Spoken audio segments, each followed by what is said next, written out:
Hi, guys and family. Welcome back to Larry's Anything Goes. Hopefully, you guys having a great and exceptional day. Today, we have a special guest. Been a long time since I've had somebody on here, but I'm glad to have a person like this gentleman on here today. Mr. Michael Alcantara is about to join us, and he's going to talk about his life, his career, his new and upcoming book that's going to be released, and all that good stuff. So, hey, let's bring him in. How goes it, sir? Hey, what's up, Larry? Good to see you again, brother. Nice to see you, sir. All right, sir. Well, this is all about you. It's not about me. I don't need to do all the talking, so the floor is yours, sir. First off, I just want to say thank you. You're doing a great job. You know, you've been like super busy and hustling with the podcast and the website. Can't be more proud of you, man. You know, from where you started and everything else. So I truly appreciate you having me on. So that's awesome. Oh, no problem at all, man. Hey, man, we go back like 2 flats on the Cadillac, so I greatly appreciate it. There we go. All right, so go ahead and let everybody know who you are and your background and what you're about. And the book, sir. So as good Larry mentioned, my name is Michael Alcantara. Me and Larry used to work together. I'm a cybersecurity specialist. Always been into computers since I was small. You know, started breaking them and then now fixing them. And now winning bad guys from breaking them. You know, been in the industry for about 20 plus years now. I did do some other jobs here and there, you know, retail, sales, you name it. Well, except for a car salesman. I think I played a car salesman on TV once that, you know, that kind of stuff. But other than that, U.S. Air Force veteran, spent 18 years in the service between active duty and reserves, stationed in various places. Living here now in Northern Virginia, Stafford. My last duty station was at the Pentagon. So, and as Larry mentioned, been through a lot of stuff and experienced a lot when it comes to problems, challenges, and changes, you know, from my life. And I was like, I always wanted to write a book, and it wasn't this kind of book. I did not want any instance seeing myself writing a nonfiction, self-help motivation. Like, who am I to do that? You know, I can't even motivate myself. Well, what motivated you to even want to do this? So then that's one of the key things. I got stuck in life. I got stuck, you know, doing the battle uphill. And then I'm like, oh, you know, I'm like, man, what do I do next? What's my next move? You know? And then I started thinking of these things, and I'm like, you know what? So I came up with this model, this framework on how I kind of overcome that little hump. Or it was a big hump actually. And I was like, this would be great for a book.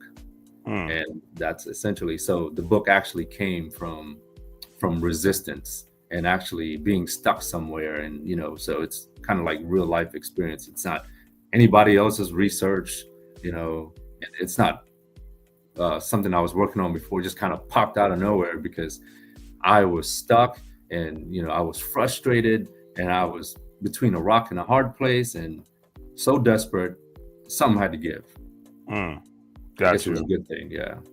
And we've all been there because, you know, nobody's life is perfect. And like you said, we look for books, we look for podcasts to just give us that kind of motivation. I mean, especially, you know, living in the DMV area, it could be a great place to live in, but it could be a place where you feel like you're somewhat isolated, even though you're not. You know what I mean?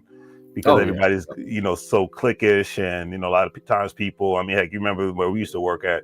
It was like high school. Everybody was cliquish, and I always gravitated towards you because you were the same with everybody. And in the industry that we work in, you usually really don't see that often. People just genuinely being who they are. You know, being a help desk guy, you kind of have to be friends with me anyway, because you want your computer fixed in 30 minutes or 3 days. So there you go. Well, you know, certain people can be jerks towards the help desk. So, you know. And that's why it takes them 3 days to get the computer fixed. Gotcha. Exactly. Yeah, when you write on that one, because those are the ones that are like, okay, you're to the back of the line. Yeah. Exactly. So, you know, just kind of want to take a step back. You know, my journey started all the way back from the island of the Philippines. I was born and raised there, immigrated to the States around 8 years old. that didn't know a single lick of English. Like, hello, nothing. I didn't even know the curse words. Oh, wow. But those were the first words I learned. That's how this was with me with Spanish. So it sounds about right. I think it's every language. Like, hey, tell me how to say this. That's inappropriate. But, it is what it is. That is funny. And that was kind of one of the biggest changes in my life, was having to deal with that culture shock. I felt like, I stepped into another planet. Like, who are these people, and that's what's great about the United States too, right? Because in the Philippines, all I saw was Filipinos. But I came off the airport and I'm like, whoa, who's that guy? Oh, what is that guy? I'm a little kid, I'm curious. I'm pointing to all these people. I'm like, hey, that's not very nice. I'm like, yeah, but so it's like the melting pot, right? You actually get to see it as soon as you land off the plane. It was amazing, scary, but amazing. What part of America when you first came here, did you go to? So my final destination was Norfolk, Virginia, because I grew up Tidewater. Southeast. Yep.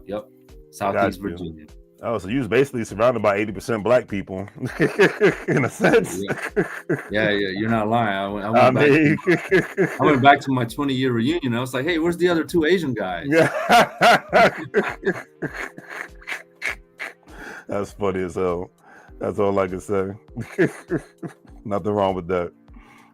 But hey, at least at the end of the day, at least you were able to get, and essentially have a world-renowned experience by living in the Philippines, come to the United States, coming to a heavily military area where it's even though it's mostly black people at the time, still a very diverse place because it's the biggest naval population in the whole country, and then joining the Air Force. So you've had a well-versed, diverse background your whole life, I would say, right? Yeah, I had no choice growing up in, that Tidewater. We call it the 757. 757. During the 80s and 90s, crack cocaine was everywhere. I believe that. I think like Baltimore, DC, Norfolk, Virginia, like every year they were like, oh, we're number one for homicide rates. Sounds about right. Homicide rates. So I made it a priority that as soon as I graduated high school, I got to get out of here because I'm, I got friends that I was hanging out with. They're older than me. They graduated high school. They stayed, and 2 years later, I'm like, man, their life is, like, I don't want to end up that way. I need a clean slate. So I ended up leaving, joining the military, and that I really needed that. That gave me the discipline and, the structure that I needed as a young man, and, especially who didn't know what they were doing, especially for problem resolving. That makes sense. That makes sense, and that puts you on the right path and direction. You got to see the world a couple of times, and you got the experience, and you got the benefits all at the same time. So I look at that as nothing but a win-win situation. Exactly. So before we dive into kind of what the book is about and why I wrote it, I just want to share with you a little short story, and it basically kind of preps itself up, kind of like a little preface. Or the introduction to a movie, the first, like before you even see the title screen. Makes perfect sense. Yeah, go for it. Like I said, this is your time. All right. So, good deal. Awesome. So let's start. Right. So we're gonna. This is a story about 3 common household items: a hammer, a shovel, and a light bulb. Okay. So these 3 common household items are going through a journey. It is the journey of life. There's a destination. The destination is not quite so clear yet, because they're milestones in our life. So these common household items are essentially us. They just have these personas of common household items, like a hammer. So the hammer was born from a hammer family. He had a hammer dad. He had a hammer mom, hammer grandparents, hammer, so forth, right? Great grandparent hammers. The shovel, and he's also a hammer. The shovel was also born to a hammer family, but because of how life went for him, he is now a shovel. He changed, right? And then you have a light bulb, and the light bulb, same thing. Came from a hammer family. Sometime around his life, he became a shovel and is now a light bulb. So now that we got that context out the way, the story starts. And they each travel on their journey through life, in 3 different destinations. And along the way to their destination, they run into obstacles in the form of rocks.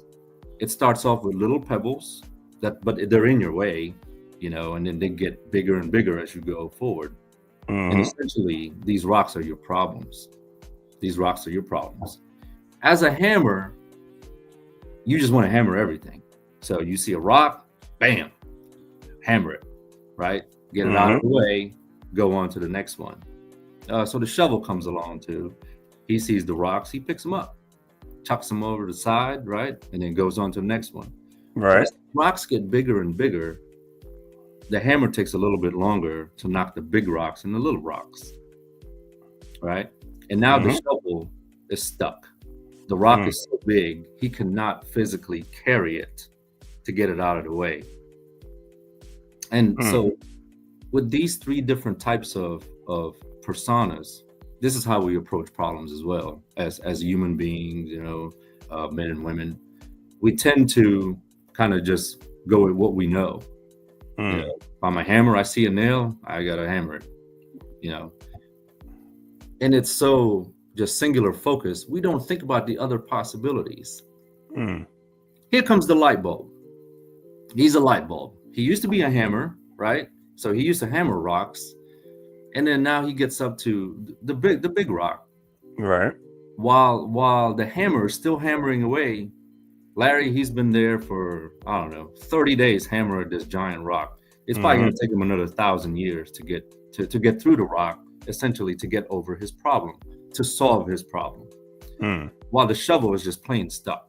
He cannot lift the rock. Got you. Right? While the light bulb goes there, and guess what he does when he sees the big rocks? What's that? He just walks around it. He just walks around it. Because that notion, the other tools didn't know it existed. Wow. So the other aspect of that, if the shovel just realizes like, hey, I'm stuck now, what do I do? What if I, invent something like a dynamite and then blow through the rock? That'll be faster. And I'll continue on my journey. Gotcha. So once again, you got 3 different personas. Each one has a different approach on how they handle their problems, or how to solve their problems, how to overcome challenges, or how to deal with change in our lives. And I've recently learned, as human beings, men more so, we have to fix things. It's just that's just how we're wired. And in this aspect, problems, since we were little kids, solving problems is a natural way for growth. Right. As a little toddler, you don't know the pain of falling down until you fall down the first time. There you go. Oh, well, now I know, trip over a rock, say. Now you've learned something. It's the only true way for growth, is to be able to solve problems. And, I've noticed too, especially in this country, for people who are like, they have no problems to solve, they create their own problems. You got that right. I believe that's where depression, anxiety, all of these other things that pop up, right? There are other things that we kind of sort of create because we got nothing to do. We got nothing to work on, no ambition, no goals. We're just kind of just stuck there. So the mind doesn't work that way. You got to always be constantly solving something to get that continuous growth. So, and that's what I wanted to kind of highlight, how it starts, So the book starts out essentially, and why I wrote it. So I, as I mentioned earlier, I wrote the book because I got stuck. The book is kind of like my journey. It's a part guide, my personal philosophy, and a little bit of others as well. And I took a lot from, I've read a lot of self-help motivation books as well. So I pulled from those, like Stoicism, for example. That's That's a great mindset and mentality to have as you're dealing with, especially harder to overcome problems and challenges, right? Absolutely. And yeah, so the book is essentially, so designed for real people, and especially people who get stuck. And this process I called problem dash resolving, because how many of us have had problems before that we thought we fixed, but it comes back, or we didn't really fix it the first time because You we just put weren't a really. Band-Aid on it. Exactly. There's a hole in my roof. It's been going on. I'm just gonna slap some, tarp on it. Problem's fixed, but for how long? Right, temporary. The next hurricane, big rainstorm, the hole's only gonna get bigger. Mm-hmm. So essentially, I want you, I have to fully solve that problem again, and hopefully this time with better results. And so in my book, it goes on to the first chapter, and I talk about having the right mindset, attitude, and kind of just philosophy before you even start solving the problems. And then the next chapter goes into tools and techniques. Tools and techniques, because even if you know what you're doing, if you don't have the right tools, once again, you'll be there forever. Got you. I want to build a house, but I have to create every nail from pieces of wood, and that's what they did back in the day. We didn't have electric saw, so I'm just gonna do it like cavemen. That'll take a really long time to build that house. But if I had the right tools, I'll be much more effective and I'll be much more efficient. Right. That's the goal with that. And then the third part of that is the framework, the model that I was kind of working on, and that's what I used to get out. Right. And to explain that process, it's not another story, but it's kind of, once again, you're going on a journey. I want to go. I've never actually been to California, so I want to take a trip to California. That's my goal here. So back to the mindset and the attitude. Am I prepared to go to California? How much is stuff going to cost? There's got to be some planning, right? Right. And am I going to walk? Am I going to take the train, or am I going to fly? Well, there's some dependencies there. Can I afford a plane ticket? Do I even have a car? Do I need to borrow somebody's car? So there's a lot of things that, as chapter 1 goes, right, a lot of preparation that needs to be done before I even take the trip. Got you. Now, mind you, I could just start walking to California and then I'll figure it out as I go. But once again, for people who do that for resolving problems, it's not very effective. I'm like, I just left, oh shoot, I left my wallet at home. Let me go back, because I didn't plan properly, right? Right. Now I got to backtrack 4 hours to go get my wallet, because at the first gas station, I'm out of gas and I forgot my wallet.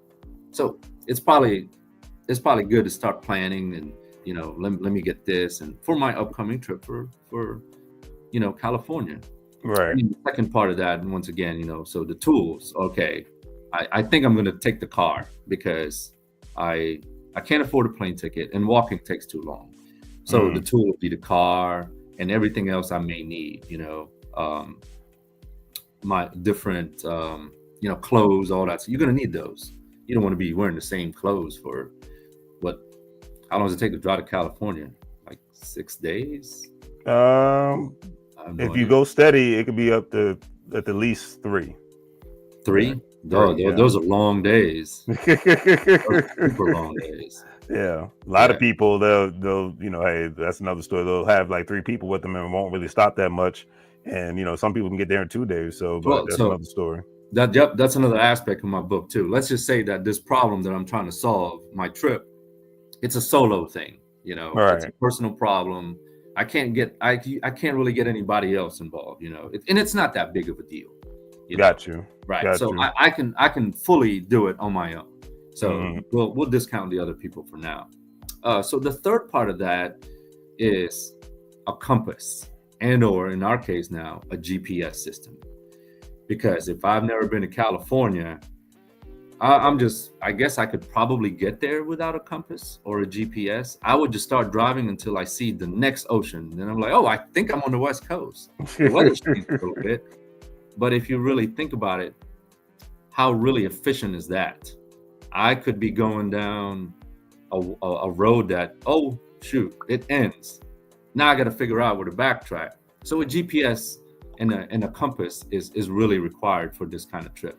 Right. And that's where the third chapter pops in, my quadrant model, my quadrant framework, essentially is your compass and your GPS. So, for the people who get stuck, because it's not super important to know your destination. It's, in the songs and in the proverbs and the words usually go, it's about the journey. Right. Because me and you could go to California, we'll get there at different rates, different times, different experiences. Very true. Very true. And I think that's the problem with most people, that they don't ever like to factor in that your journey is not supposed to be my journey and vice versa. But as long as we get to the destination that we want to get to, that's all that matters, because that's how a lot of hate and discontent happens between family and friends or even coworkers on the job, is because everybody's, in a sense, like crabs in the barrel, just trying to get to the top, and they're just kicking each other down while they're trying to do it. Therefore, nobody gets to the destination that they're trying to get to, because they were so focused and worried about what somebody else is doing instead of focusing on what they need to do in order for them to complete their journey and get to their final destination. Yep, exactly. And, as part of, as you mentioned the help part. So, as I go through this journey and now I'm tired, and then, I don't know, I see you in Tennessee. You're like, hey, Mike, what are you doing? Oh, I'm going to California. You know what? I've always wanted to go to California too. Can I join you? Now we'll take turns driving. So now I can get a little bit of downtime, rest up while, you're driving. And there it is. There's the help that you needed in your life, or your journey, your problem, your challenge, or whatever it is. And this could be anybody, your mentor, right, your family member, a business partner. It depends on what the issue is, and the book is very generic. It doesn't matter if it's relationship issues, career decisions, financials, or just, once again, I'm just super stuck. I cannot make a determination on anything. And it's a good compass to, okay, I got to go that way now, because right. I can't go in this way. That didn't work out too well. I almost got robbed going that way. I'm going this way. Understood. But it's like you said, adding that extra piece, it's like when you have somebody with you, it can make it, teamwork makes the dream work. And it's like they'll know things that you won't know, and vice versa.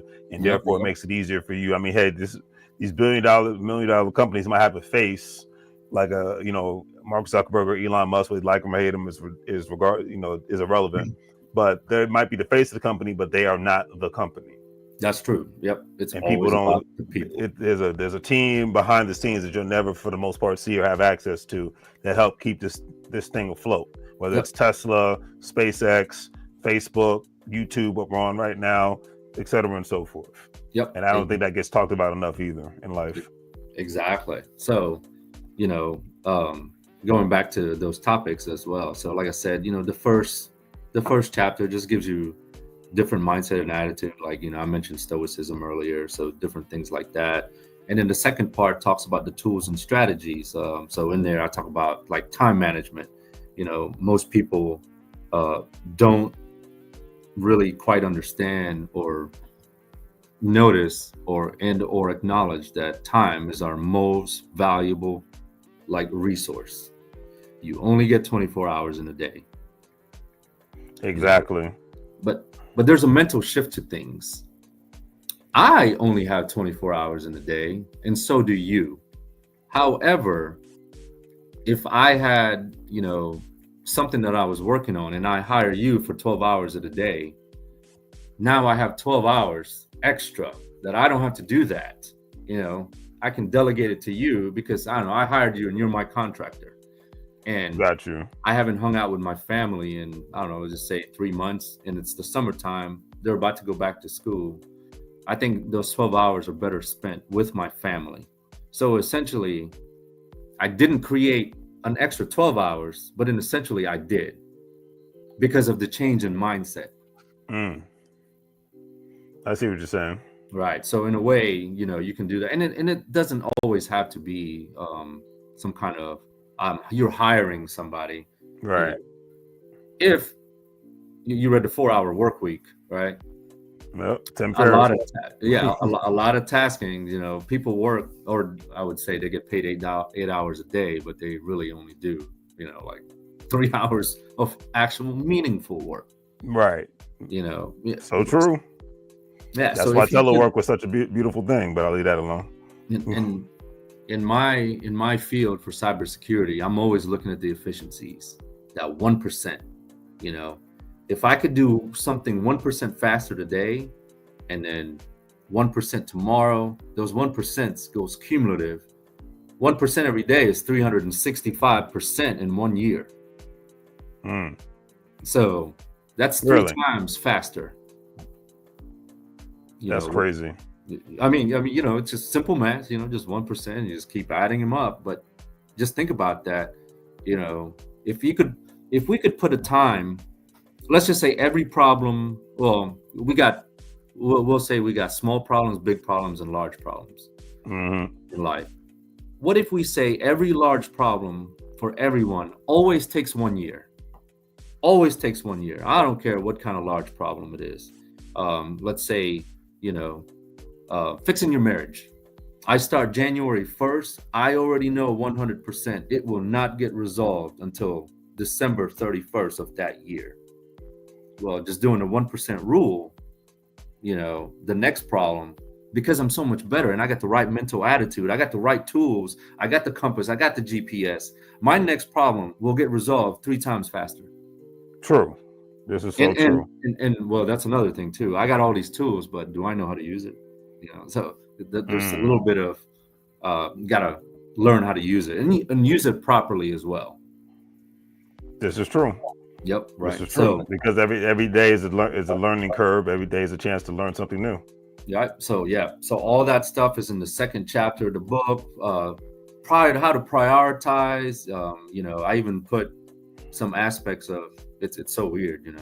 I put I do GRC, which is governance, risk, and compliance for cybersecurity, and there's a lot of that I translate into my personal life more because it's so pragmatic, it's so logical. It's devoid of emotion, and when it comes to these kind of things, like what's that term? You should never go to bed angry with your wife or your those kind of things. Right. Very smart. True. Right. Yep. So because it's emotions are set apart, you just basically follow a structure, and you'll get it every time. And I'm gonna agree with you more. Do it, the faster and faster you get. Now, the title of the book, creating balance. A lot of people tend to like, I need to find my balance. Balance is not something you find; you have to create it. Yes, you have to create a balance in your life. Those two things in the title, in my opinion, are the most important when it comes to any problem resolutions or challenges or change. Is the balance and also the momentum. You never ever want to lose momentum. Got you. Never ever want to lose momentum. You want to keep it going, even just once again 1%. That's all you're going for, 1%. Thinking of financials as well. 1% a day. That's 365% return at the end of the year. Amen to that, brother. Well, as long as you're not getting a negative 1%, because you gambled and you invested in the wrong guy or the wrong company, then you gotta pivot a little bit, right? Exactly. But that's how life is, period. You got to pivot eventually. Nothing just stays the same. You can't just, how a lot of people just contribute to a 401k and never even look at where their money's really going and how it's being invested. And then they wonder why when they get to a certain age, they can't actually stop working because there's not enough. They didn't strategically plan, and they didn't actually look at where their money was being invested in the other different portfolios that they could have invested in. So You have to constantly be vigilant. Like the Yeah. company I used to work for, ever vigilant. You have to be ever vigilant in your life. Yeah. Period. So that's a great. Let's go with that. Because let's be honest, 90% of the population, 90% of the world, their number one problem is usually something finances. Amen Not to having that. enough money. How do we Amen to go that. about fixing that? So assuming we kind of know what we're doing, we know about the rule of 72. Mm-hmm. We know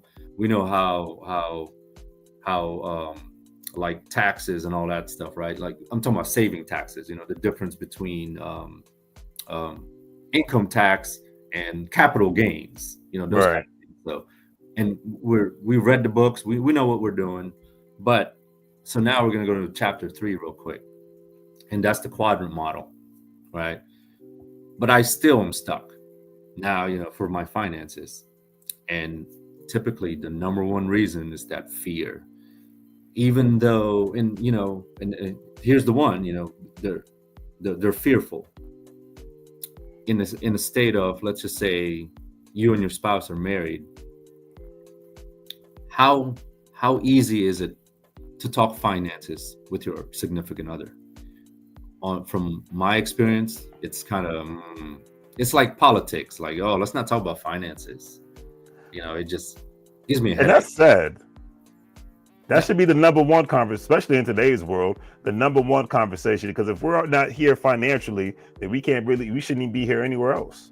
No, I mean, I'm just, just talking about like, hey, we made this much money, but we spent Right. this much. Let's go over our cash flow Right. A because it's simple negative this conversation. month. Yeah, but it's tough. There's fear in there. It's a lot of fear. So, and that's the part that we kind of that I'm hoping the book will help people get to the next level. You know what I Got mean? you. There's some tips, strategies, mind shifts, and other structures or guidelines that you can follow. Or the other part of that is paralysis analysis, right? They're overthinking things too much, and so they overcame the fear, and now they're just and a lot of stuff happens for these people too. They're just thinking and just overthinking, and it's like they can never move the first foot forward because they're just overthinking things. Got Right? you. And then let's go with the third kind of problem to kind of first overcome when it comes to this model things, and that's with the when you oh crap, not what's the word, when you kind of just dive in things. I mean, proper planning, is one of them as well, because a lot of people, they just, I guess, kind of just rush into problems real quick. I think I mentioned it earlier as well, without properly planning for things, and that's a big hurdle before we can start really overcoming things. Got you. Well, that's understood. That's definitely understood. But it's like I said, that if you either you want to be a power couple or do you want to be a struggling couple. That's it's like it's very black and white, and especially you already know, living in the DMV, it's a very expensive area to reside in. So if you're not serious about your finances are going to get serious about you. I mean, Sure is.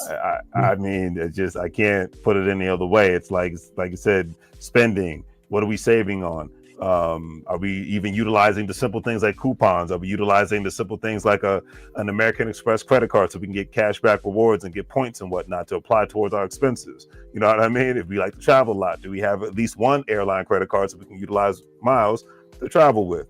Are we, these simple things? Do we have the right gas credit card so that we get percentages off on the gas? Where are we shopping at? Are we shopping at a grocery store that's going to give us percentages off on our gases and whatnot? A significant amount of coupons. Every cent counts, but nobody actually wants to pay full price, and most people don't have to if they do the due diligence. And then, like you said, go a couple months or a year without even spending a lot on frivolous things that you don't need, just focusing on the needs, not the wants. That little bitty amount of sacrifice could take you a long way. As you see with a lot of people when they have 2 to 3 families living in one house, everybody's contributing to the house. Everybody in the house is saving money. Everybody in the house is able to put away assets, and then they can pull out, take loan out equity out of that house, purchase another property, and the cycle is continuously going forward and forward. Why? Because they're working as a team and they're not working against each other. And that's the biggest downfalls of everyday working people in America, is that everybody's working against each other and they're not working with each other. I'll leave it at that. And you know that, board, from being married, 1, parent 2, and being in the military. Teamwork. Yeah, and that's a good point to bring up. You know, you got all these avenues that are available to you, but if you don't know about it, they really don't exist. You know, if you know, back to my story, if the shovel who's stuck don't even know those things exist, he's just going to be there forever. And it starts with opening up your mind, softening your heart, I would say, and you know, seeking that, like, hey, I noticed you, Larry, and you overcame that giant boulder over there. I was watching you in your path. How did you do it? You know, I just decided not to be a shovel anymore. I decided to elevate. I decided to adapt. I decided to overcome. I decided to improvise. You know, so when you get the right mindset first, then the world opens up, and then now you'll actually start seeing all these other tools. Like, whoa, that was there the whole time. I could have used that. I could have used that, like, you know, last year. It was creeping in the shadows and whatnot. But you know, it all starts in the mind. I agree with that, because mindset is everything. All right. So let's talk about the quadrant model real quick. So and this is kind of what I theorized and kind of logically in my brain that I decided to put down, you know, is once again, it's the quadrant. So, you know, if you think of a quadrant, it's got a northeast, south, you know, kind of like a compass as well. Got you. And in there, I created 4 personas of people. When it comes to these kind of things, that's their first move, you know. Well, and we'll talk about those. And so I have names. The first one on the bottom left of the quadrant, you know, like here where my name is at, I call him the fearful avoider. The fearful avoider, when it's come time to, and I'm not talking about a problem like, what am I going to eat for lunch today? That's not a problem, right? That's a choice. Or should I shower? I'm like, nah, of course you should shower. It's hot outside. I would hope so. Well, if you want to be around other people, I suggest you shower. You know, I'm talking about bigger things. Should we buy a house in this market or wait it out? These are the kind of problems I'm talking about. So now when the fearful avoider comes on, I'll give you some of the characteristics that I kind of came about for this guy. Someone who's paralyzed by doubt, overthinking, or due to past trauma, he just cannot make a decision. Don't know where to go, don't even know where to start, right? And this person typically avoids decisions, avoids any type of action. And for the people, and I've experienced this multiple times at work, this is common during a burnout. Or I've done this stuff before and I failed so bad. You know, I started my first business. It didn't go so well. I don't want to start my own business again. But it shouldn't be that way. You know, just because you failed horribly the first time, it might not be like that again. Right. You know, exactly. So I've been married 3 times. If I had that mentality, then I wouldn't be married 3 times. I'll be single. And that's that willingness to say that guy. I lost you for a second. No, I was just saying, like, if I didn't, if I had that fear of failure, I wouldn't take it again, and you know, now my life would be quite different. This is true, and that's the beautiful thing about the book in itself, because like you're letting people know, hey, I failed 1,000 times, but I wiped my face and I got back up again. A lot of people just will get down and stay down, and be happy to be down. Some people actually, I always call it the comfort zone, which can be a death sentence. And a lot of people just like to stay in their comfort zone. They don't want to go outside of their parameters. Heck, a lot of people are scared to leave their state. Don't even get me started on that. So Yeah. it's just like the fact that of even 100%. doing something new and different, it's just like the fact even some people say, well, you should be able to go out of the country and enjoy yourself. I said, I know people that are scared to leave their state and their city. And then, of course, a lot of people are scared to get on planes and boats. So the idea, once again, fear holding them back. Constant fear holding them back in their comfort zone. I mean, one of my nephews, he's only 18 years old. He's scared to get on the airplane. Never been on an airplane, never been on a boat, and he's scared to do it.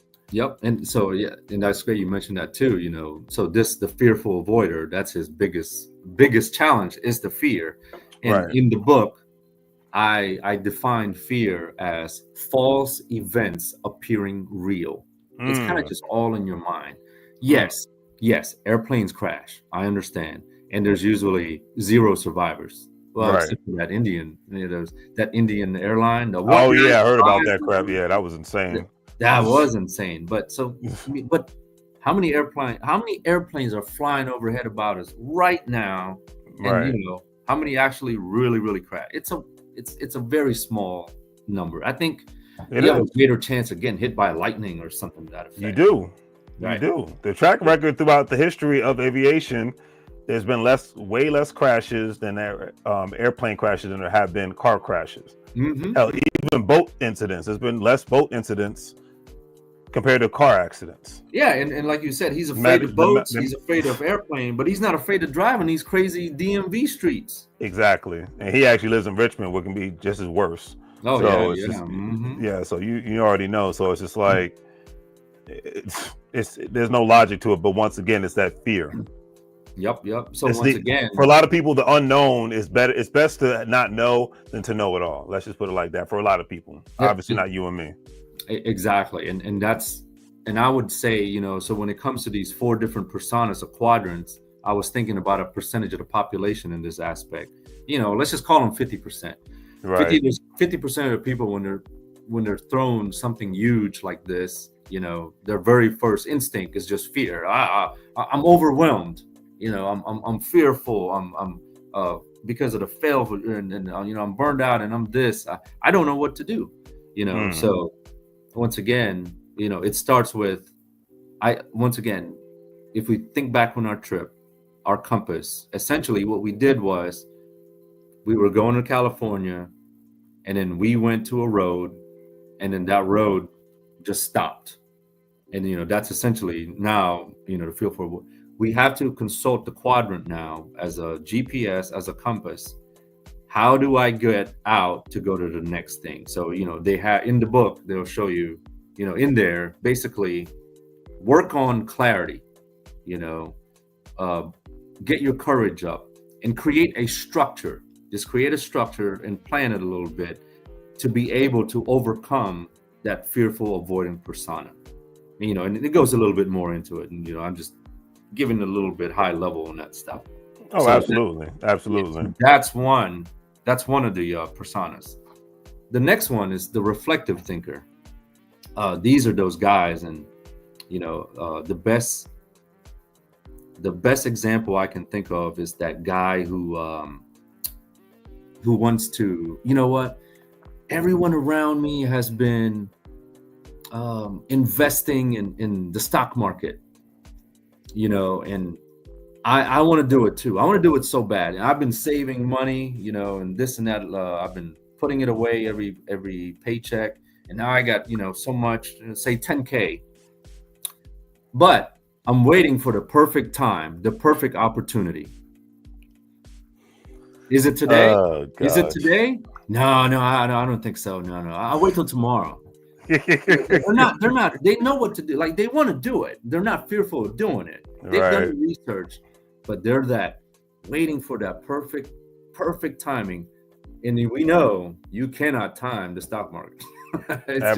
It's just you do or you don't, figure it out. Very simple. Very simple. It's do or do not do. There is no try. Right. And so these people, the characteristics for these types of personas are people who are highly analytical and thoughtful. They're very prone to, once I say, overthinking, and they hesitate. They just hesitate. They want to do it, They're not fear to, but they just hesitate because when, and in this aspect too, they do too much planning, but they never act on the plan. At least, unlike the other guy who he's in a dark corner of the room. Right. This guy's actually thinking about like, how do I get out of this room? But he's not looking like, oh, I just got to open the door. It's like, no, that's gonna lead me somewhere I don't want to go. You don't know that. That could be it. So those kind of things. So once again, for this, it just takes as far as to get back on track. Right. Just take one small action, one small step. So for example, if we go back to the financial thing about the stock, I said I saved up 10 grand and I'm waiting for the perfect opportunity. How about I not put the whole 10 grand in? I'll just do $100 this month. Let's see what happens. And then, next month, 200. So I'm not going all the way in, but I'm taking the baby steps and I'm taking little small steps. And that's how you get out of that mentality, out of that hole as being the reflective thinker. Well, it's funny that you say that, because of one cousin of mine who's actually a corrections officer with the Federal Bureau of Prisons, and he said, he's like, the smartest criminals that we have that are locked up are the ones that never try to escape from prison, and the dumbest ones are the ones that actually do. And the reason why usually the smartest ones don't do it is because they're scared to execute on a lot of things in life. And that's why they ended up even in prison, because they didn't execute on the things that could have kept them out of prison. They executed on the things that brought them to prison. Yep. And there's a statement by this, and this is my hip hop cap that's on, by a rapper named Bad A. I won't cuss on here, but he was on a song with Tupac back in the 90s. And he said, a million things go through my mind. He said, you don't have to be in jail to be doing time. And a lot of people are doing time right now, and they don't even realize it. Yeah, I just got finished watching Malcolm X with Denzel. Like, you don't have to be in prison to actually be in prison. A lot of people walking around right now, it's the prison of the mind. The prison of the mind. Boom goes the dynamite. The prison of the mind. Exactly. So, yes. And they don't even realize it. Yep. They won't, like, until it's too late. Right. And at least, for the folks out there, or we're watching this later on, I mean, the prison of the mind is, you're not realizing that you have so much more potential, and you're not trying to get there. I'm not saying you should go out and cure cancer, that maybe that's not for you, or not to be mediocre, but at least be the best version of yourself. Whatever that is, that's kind of up to you to figure out. Got you. And you're right. It is up to that individual, whatever the best version of themselves may be. I could not agree more with that statement. Yep. So let me get to the other two actors here, or personas, as we call them. So this one is called the impulsive actor. This is the opposite of the fearful avoider. Who the fearful avoider is just stuck, and he just doesn't want to do anything. He doesn't want to plan or action. The impulsive actor, this is me. I and this is why I was saying I created this out of frustration.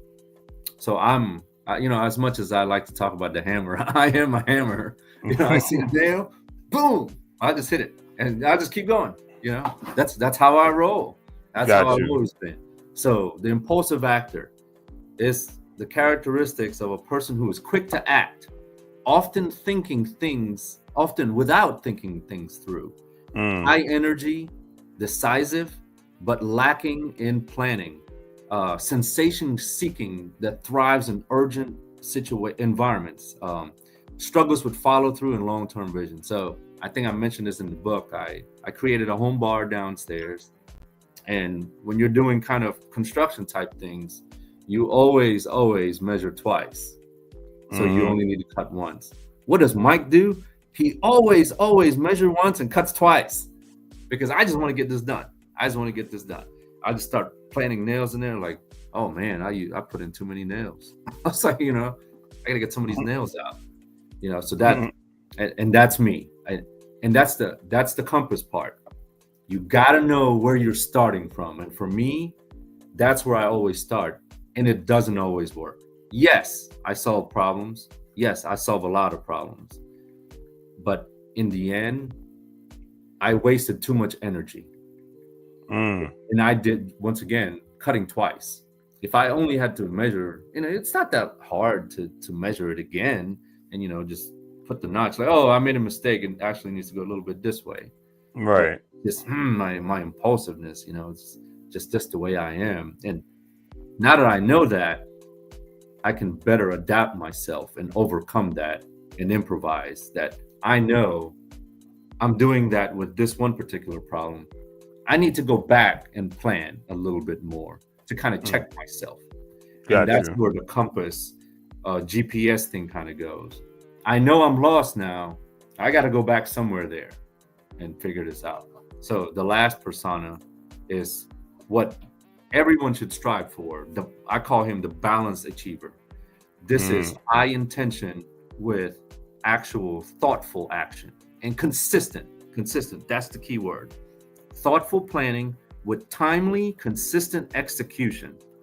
This guy always, measures twice and cuts once. And, can do this with his eyes closed. Knows when to pause, reflect, and when to act. Adapts well to changing conditions without losing sight of the goal, and maintains proper discipline and clarity of purpose when it comes to solving any problem, overcoming any challenge, or dealing with any change in their life. That's what we hope for.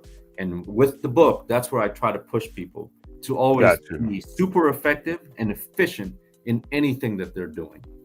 Got you. That makes perfect sense. And so that's pretty much essentially, what the book is about. And I wrote the book for young people who are kind of just starting to solve, the harder problems in life. These people, for my audience, just graduated high school, about to enter college, because that's a totally different beast there. Especially nowadays. High school will not work in college. Got that right. Yep. You got to maintain. You got to flow like water. You got to be a little bit more adaptive there. And or people who just graduated college, about to start their careers.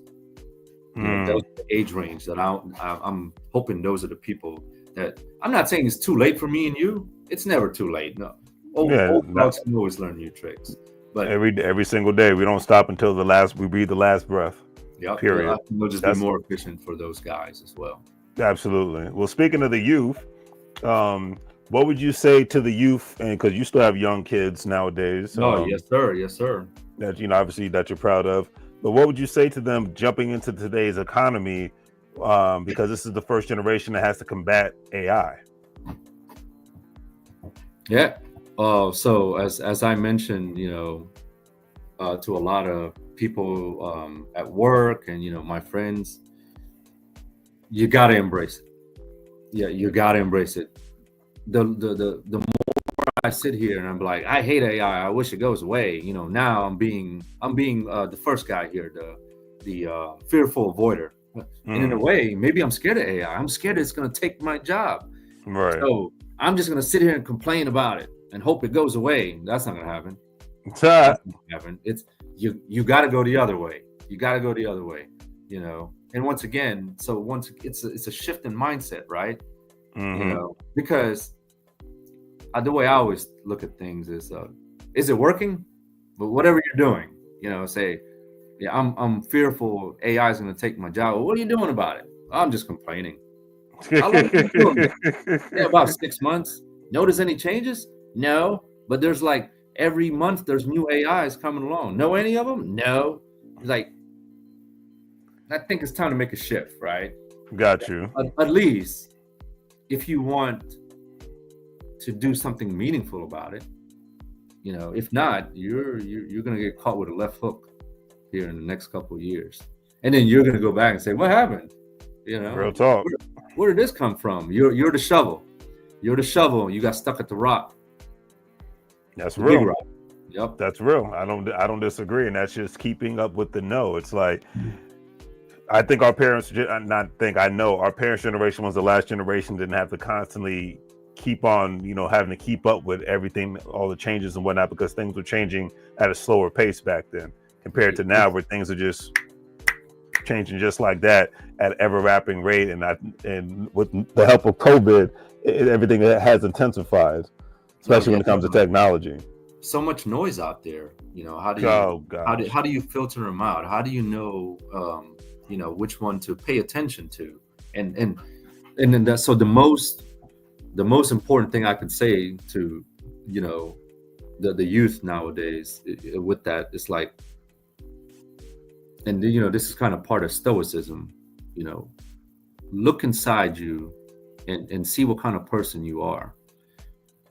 If decisions you make resonate, and then that's like, oh, I can dig it, and I'm that kind of person. Like, for example, animal lovers, Right. If I really like animals, should I be a vet? The answer is yes. It's if you were given a decision, it's much more easier to make decisions that align with your moral fiber, whatever they call it, that the inside you. Right. Like I'd say it all the time, like I need money, I got to solve this problem. I need lots of money, and I'm just gonna go rob a bank. That's a problem solved. I got all the money now, but wait, I'm in jail. I can't even spend the money.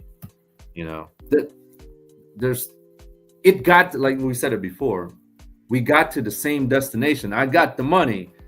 It just two different circumstances. You worked hard. You worked on yourself. You read all these books. You went to academia. You got good grades. I didn't. I just robbed the bank. But we both have $500,000. Except that I'm in prison, and you got a good job. So problem solved, right? Is that problem solved? Voluntold. Yeah. So hey, that's the best. That's the best way. Sometimes you just need that self motivation.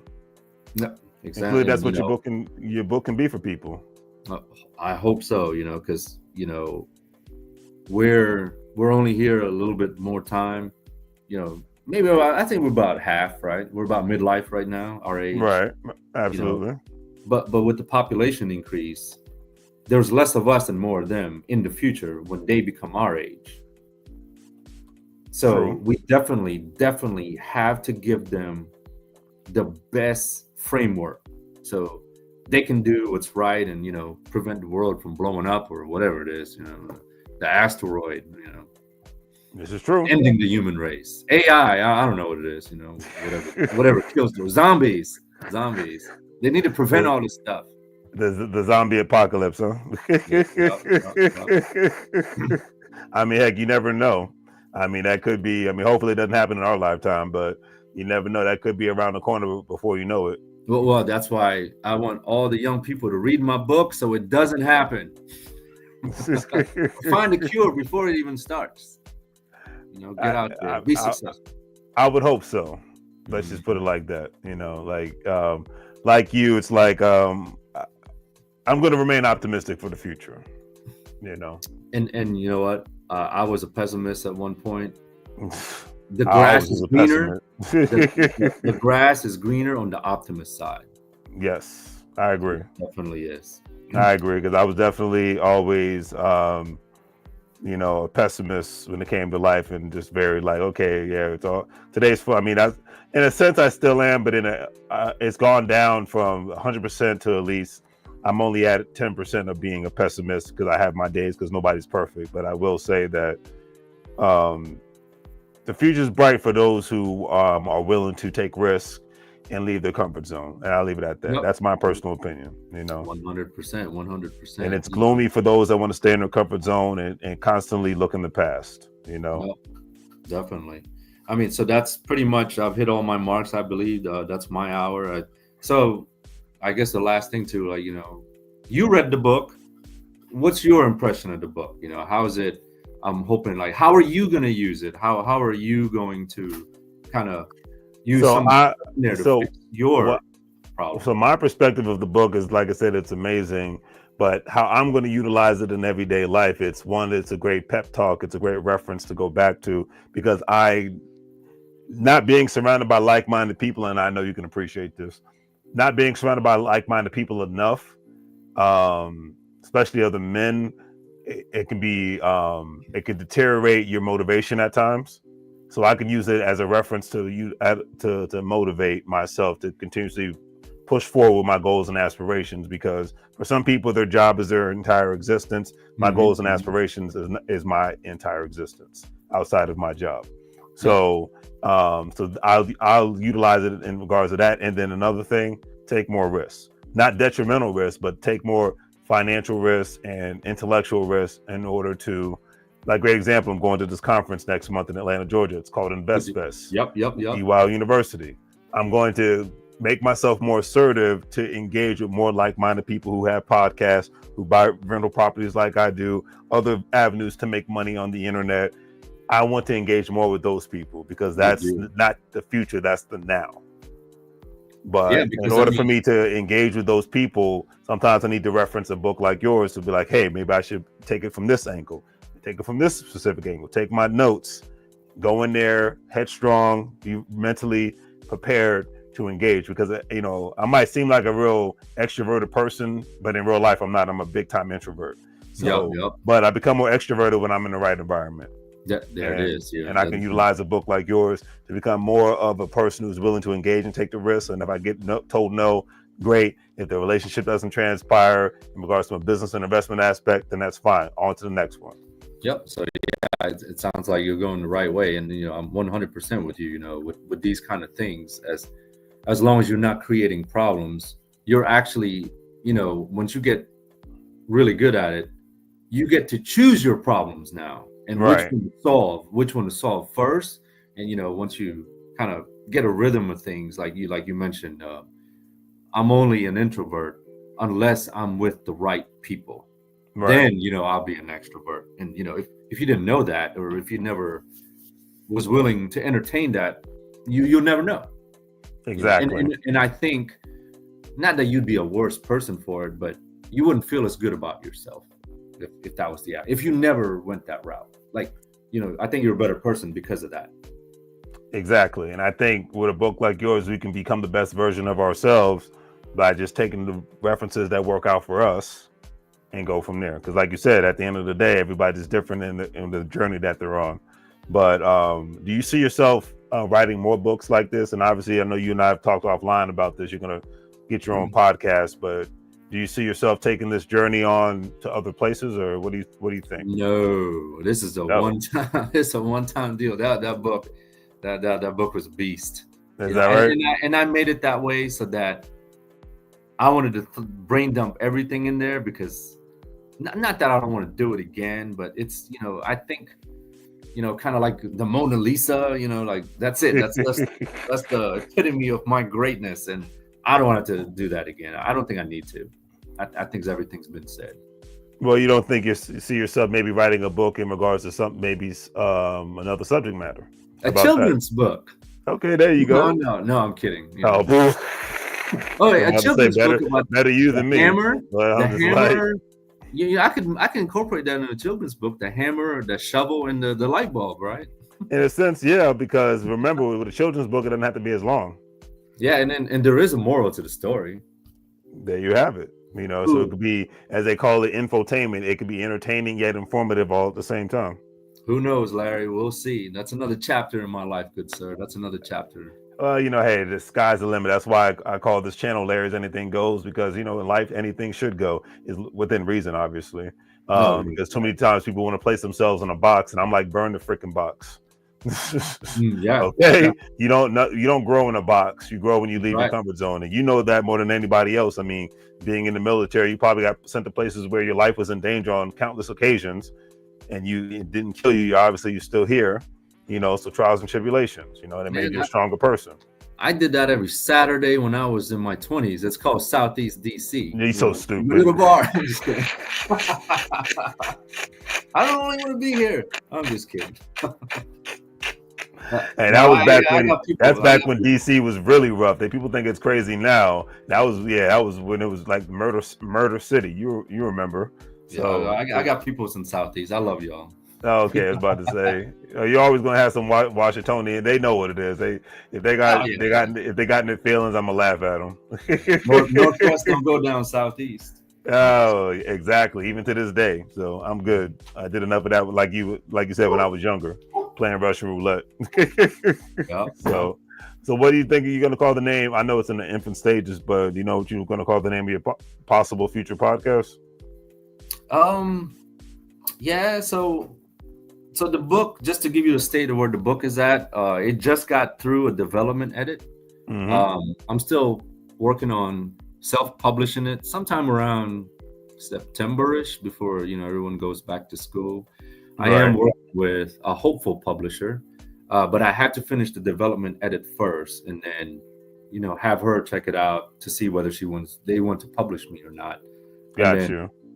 go on to the next steps. And as part of the development edit was like the guy was like, "Oh, your title is no good." From a Mm, marketability, sustainability standpoint, got you you. have to make it a little bit more specific. He said it was too generic, So I'm working on that. I'm mulling around something about like the quadrant methodology. I don't know, something like that. But definitely highlight the meat and potatoes of the book and kind of this framework that I created. He said go back with that and name it accordingly to that. So it'll probably change. That makes sense. That makes perfect sense. Well, like you said, everything is everything is a ever evolving situation. So whatever name that goes, hey, I think it'll be a win-win situation. And at the end of the day, it'll be another great way to just make revenue off of something that you're passionate about, Yeah, and you and so put good that's information another. out there to the world. Yeah, So that's another thing that's kind of under construction. The website. I'm going to give you the website. That's where you can read up a little book, join the mailing list, get to a little bit know more about me and my story. right. Hopefully, it's once again, it's still under development. A lot of pages still not working. I think under I just went in. I'm like, I'm selling pink tote bags. I was like, well, it's just like We've that's all all. been there before, trust me. Yeah. I was It's like, like you enough of said, that. you get busy, and then you just you overlook one little key item, and then boom. Yeah. So We've yeah, all been there. If you I'm got the not website, selling. you can put it in the chat, and I can Yep, ping it to the top. I'll put that in the chat before we go. But yeah, I'm not selling all pink merch. All right, that's just kind of just. There's a shop that will be there with real merchandise at some point. Got you. Understood.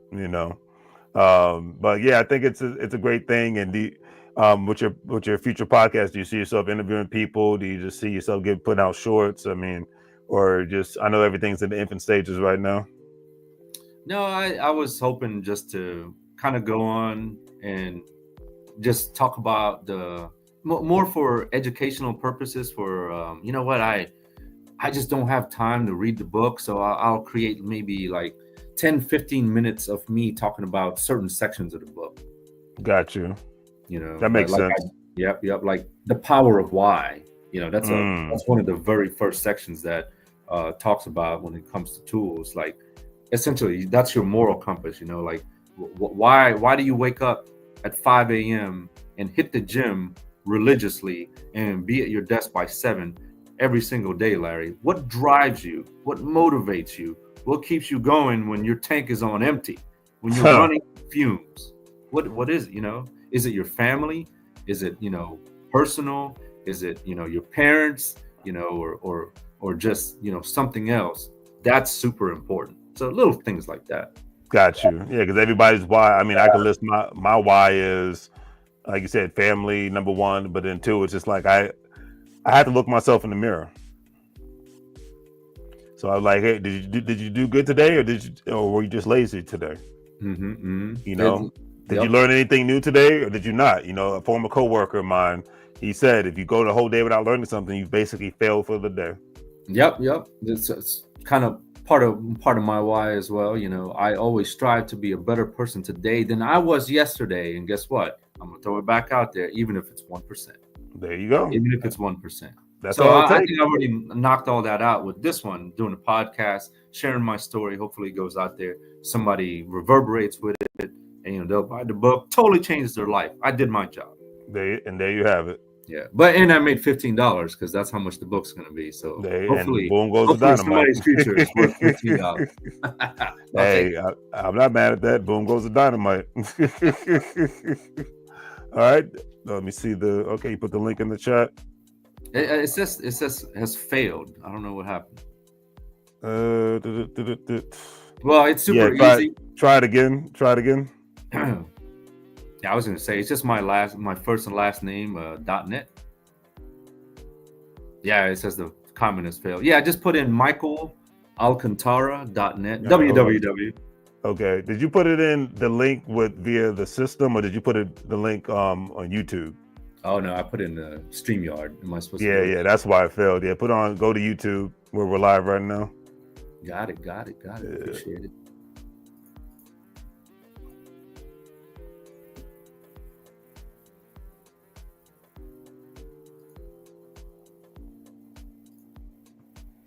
And if everybody's watching, please hit the like button. Greatly appreciate it.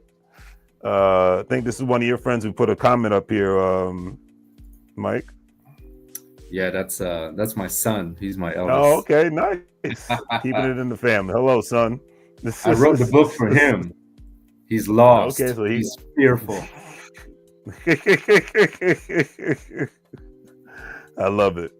I'm not finding the comments section, Larry. If you're on YouTube Live, it's just. Oh, there it is. I got it. I was about to say. Perfect. Man, as an IT guy. I was going to say that something. I was like, I'm gonna leave it alone. I don't want you to hack my computer. So yeah, we already made jokes earlier. Don't want you to hack my computer. All right. So, did you put it in? Yes, sir. All right. Let's see. All right, and it should appear. Yeah, and then when you get done finalizing the video, I'll throw it into the website as well. Okay. Yeah, I mean, because once the video is going to be done once we're done, because we're live right now, so it's already going to be uploaded on YouTube and Facebook. So yeah, I don't know why it's not coming up right now. It's not. Yeah, my system's super slow. Like I said, if you just want to type it out, it's just michaelalcantara.net. Let me just type it out. Yeah. Give me 1 second. All right. So www.michaelalcantara.net. Alcantara.net. All right. So we got. Okay. And once again, man, thanks so much for hosting me on the show. I'm glad no problem, man. It's been a long time. Get anything else? Yeah, hit up. I got plenty of things to talk about. Yeah, I was about to say, yes, it's just the beginning at the end of the day, right? Yeah, I got conspiracy theories we can go over. Oh, whatever's on the channel today. I always got something to say. He's like, I got conspiracy theories. Oh man, is it the end of the world as we know it? It's already begun. It's already begun, huh? It's already begun. The world is not going to go out with a bang. It's a hush. It's a hush. I like it. There we go. There is the website, family. Appreciate it, sir. No problem at all, sir. Well, thank you again, man. And like I said, maybe in a couple of months we can do this again and see if any specific reviews or anything of that nature have with the book, any more feedback, anybody you might even want to bring on and get their perspective and whatnot. So looking forward to it, sir. All right, sir. Thank you for joining us on this Saturday, and I'll talk to you later. Thanks, everybody. Thanks, Larry. No problem, man. Take it easy. All right, family, don't forget to check out Michael Alcantara's website. You see I posted the website in the comment section. And thank you for tuning in. If you're watching for the first time, please do the great 3 free things. Like, share, and subscribe. Like, share, and subscribe. Thank you for those who have become members of the channel. Thank you for those that have given super chats, hitting up the Cash App, the Venmos, and the PayPals, and all that good stuff. Everything's greatly appreciated. But really, just greatly appreciate you tuning in. Glad that Mike was able to come in And shout out to his family and friends that was able to tune in and all that good stuff. So about to call it a day because I got things to do. But hey, remember, make money moves or you're gonna live broke like a fool. And I'm out.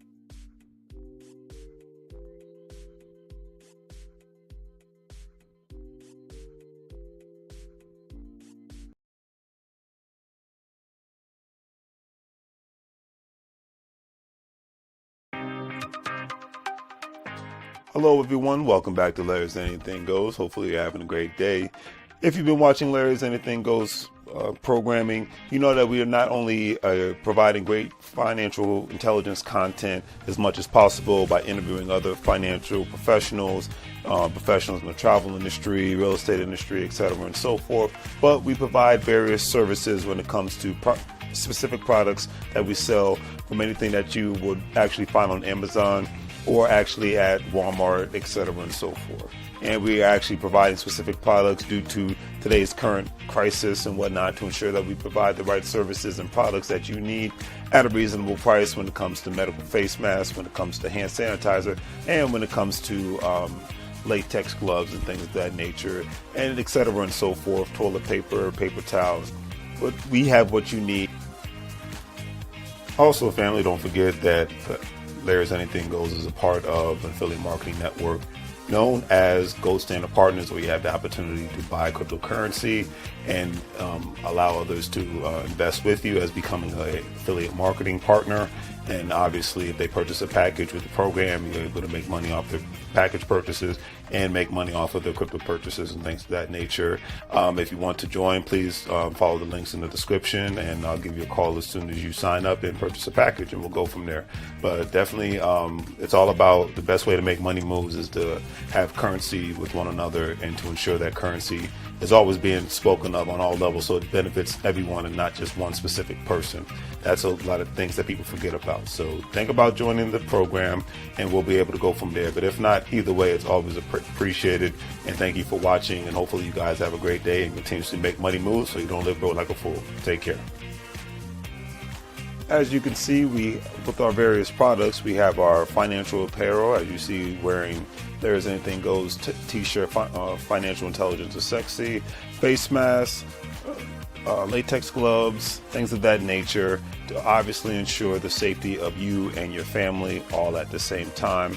We want to ensure that you get the best products and see the actual products that we're actually providing for you, and giving you another view of not only the shirts and the medical masks, but actually another view of actual latex gloves and the actual hand sanitizer. Because one thing we've learned throughout this unfortunate crisis is that we have to take more precautionary measures to ensure not only the safety for ourselves, but for our families. And having a great pair of hand sanitizers, latex gloves, and medical face masks will ensure that safety.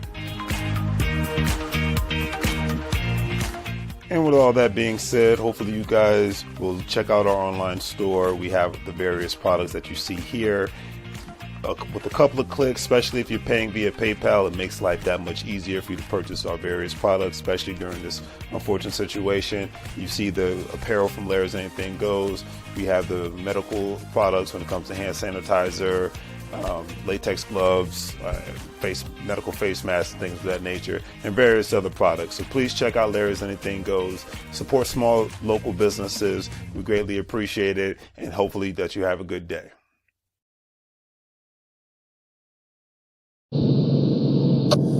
Mike, now.